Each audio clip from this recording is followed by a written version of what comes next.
More than a decade after Malaysia Airlines Flight MH370 vanished from radar shortly after taking off from Kuala Lumpur, Malaysia's Transport Ministry has now announced that a private marine... Imagine boarding a late-night flight, settling into your seat, and trusting that the world's most sophisticated aviation technology would deliver you safely to your destination. Now imagine that plane, a massive, modern Boeing 777, simply ceasing to exist as far as the rest of the world is concerned. No wreckage, no distress call, no explanation. That is exactly what happened in the early hours of March 8, 2014, and more than a decade later, the story of Malaysia Airlines Flight MH370 refuses to end. 12 years after the aircraft vanished with 239 people aboard, a renewed deep-sea search in the southern Indian Ocean has so far failed to locate the missing plane, and the footage and data coming back from these missions are revealing an aftermath that nobody expected. Not the investigators, not the families, and certainly not the scientists who thought they had seen everything the ocean could hide.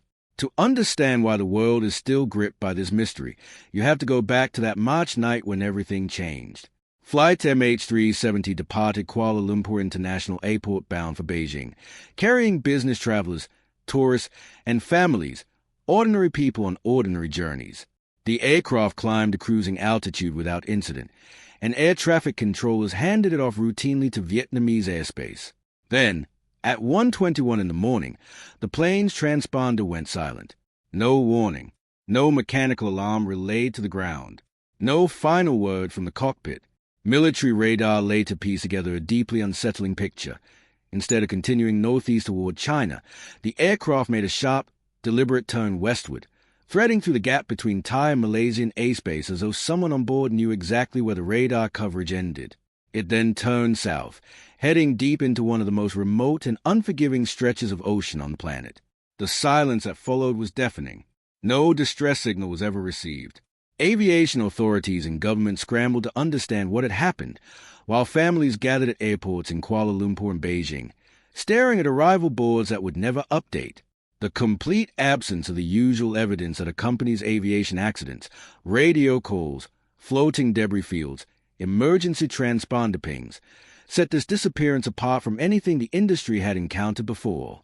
In an age when a parcel shipped across the world can be tracked in real time, a 200-ton commercial aircraft had vanished without a trace.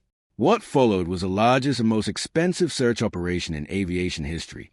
Malaysia Airlines Flight MH370 disappeared from radar shortly after taking off on March 8, 2014, carrying 239 people, mostly Chinese nationals, on a flight from Malaysia's capital, Kuala Lumpur, to Beijing. Satellite data showed the plane turned from its flight path and headed south to the far southern Indian Ocean, where it is believed to have crashed.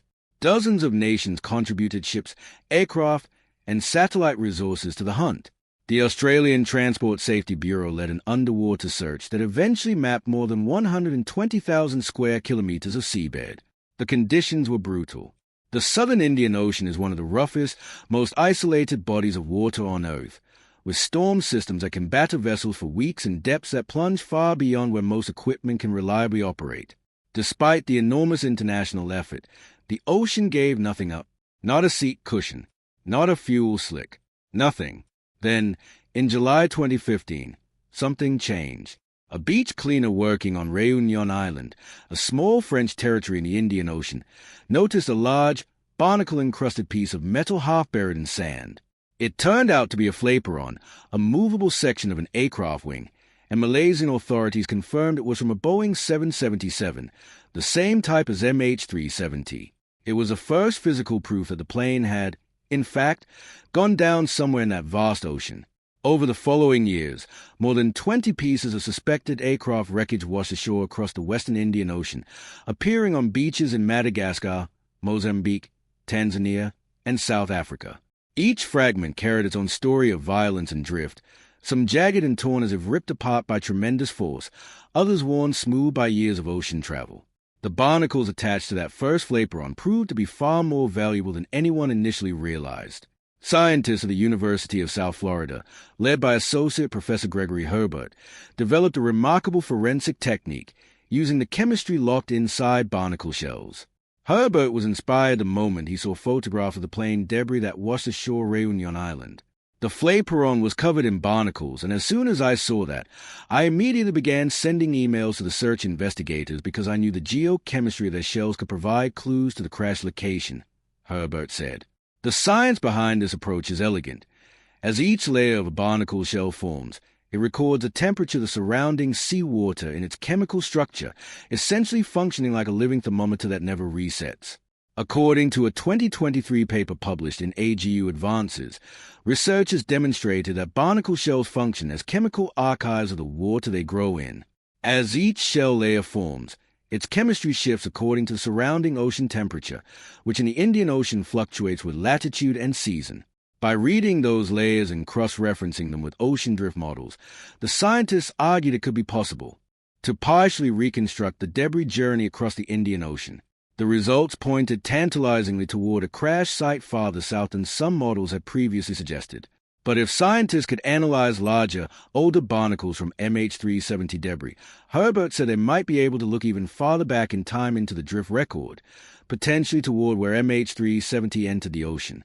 The problem is that the largest, most information-rich barnacle specimens recovered from MH370 debris have not yet been made fully available for scientific analysis, leaving researchers with only a partial reconstruction of the aircraft's final drift path.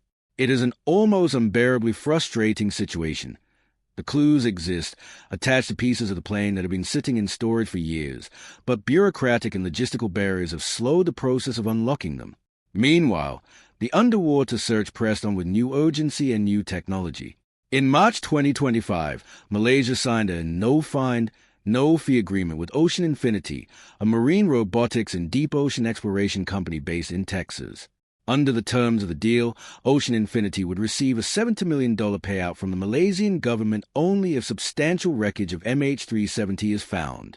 The arrangement was designed to remove financial risk from the Malaysian government while giving Ocean Infinity powerful motivation to succeed. The company deployed its vessel, the Armada 8605, along with advanced autonomous underwater vehicles capable of operating at extreme ocean depths for extended periods without needing to surface. Ocean Infinity planned to use advanced sonar scanning technology, deep-sea drones, and underwater vehicles to search a 6,000 square mile area of the Indian Ocean's bed. The search zone was selected based on the most current analysis from independent experts, satellite signal specialists, and oceanographers, representing the area considered statistically most likely to contain the wreckage. The search unfolded in two operational phases. The first phase ran from March 25th to March 28th, 2025, while the second phase took place between December 31st, 2025, and January 23rd, 2026. Across both phases, teams completed 28 operational search days. During this period, autonomous underwater systems mapped roughly 7,571 square kilometers of seabed within the designated search zone. Weather conditions repeatedly disrupted operations in one of the most climatically hostile regions on the planet, cutting into the available search time. The underwater vehicles nonetheless returned extraordinary sonar imagery of sea floor that had never been mapped in such detail: deep ridges, volcanic formations, vast sediment plains, a hidden landscape far beneath any sunlight, where the pressure would crush an unprotected human being instantly. The Air Accident Investigation Bureau said the seabed survey conducted between March 2025 and January 2026 examined thousands of square kilometers of the southern Indian Ocean, but did not identify confirmed wreckage from the aircraft. The announcement came on March 8, 2026, exactly 12 years to the day from the night MH370 disappeared, and the timing felt almost cruel in its precision. For the families who had endured more than a decade of uncertainty, the news was another crushing blow. Voice 370, representing the families of some of those aboard the missing plane, urged the government to extend Ocean Infinity's contract and to consider similar arrangements with other deep-sea exploration companies. The government pays nothing unless the aircraft is found. Any request by Ocean Infinity to extend the search contract should therefore be granted without hesitation, the group said in a statement. If the present search is unsuccessful, we would also urge Malaysia to kindly consider extending similar no-find, no-fee opportunities to other capable deep-sea exploration companies. Ocean Infinity has now mapped more than 140,000 square kilometers of the southern Indian Ocean over 151 days at sea across multiple search campaigns dating back to 2018, and the aircraft has still not been located. That number is staggering, and yet investigators and independent analysts remain genuinely uncertain about whether the plane lies in an area yet to be searched, or whether there is something fundamentally wrong with the assumptions that have guided the search from the beginning. Researchers examining barnacle drift data, hydroacoustic recordings from underwater listening stations, and satellite signal reanalysis have all pointed to the possibility that the current search corridors may need to shift. Retired scientist Vincent Line argued in a December 2024 paper that satellite signals indicate a controlled eastward descent, which would contradict years of search strategy built on the assumption of an uncontrolled southward glide. If that analysis holds up to scrutiny, entire sections of previously unsearched ocean could become relevant for the first time. The footage and data being returned by these deep-sea missions has not revealed the plane, but it has done something almost as significant. It has reshaped what we thought we knew about where to look, and it has demonstrated just how vast and uncharted the deep ocean remains. More than 95% of the world's ocean floor has never been seen by human eyes or sensors. Even our most sophisticated sonar systems, dragged slowly across the sea floor at the end of long cables thousands of meters below the surface, can cover only a limited area before weather, equipment limitations, or funding forces a halt. The southern Indian Ocean is not simply distant. It is genuinely one of the least known environments on Earth, a place where the conditions that consume evidence operate around the clock without interruption. What makes MH370 so enduring as a mystery is not just the unknown location of the wreckage. It is the layered nature of the uncertainty. The plane's deliberate change of course has never been explained. The shutdown of its communication systems in the minutes after takeoff has never been satisfactorily accounted for. The satellite data that eventually guided searches to the southern Indian Ocean represents the best evidence available, but it is indirect, interpreted through mathematical models that involve their own assumptions and margins of error. And the debris that has washed ashore, 20-some pieces across thousands of miles of coastline, tells us only that the plane came down somewhere in that ocean, not exactly where, not exactly how, and not exactly why. The families of the 239 people aboard MH370 have shown a resilience that defies description.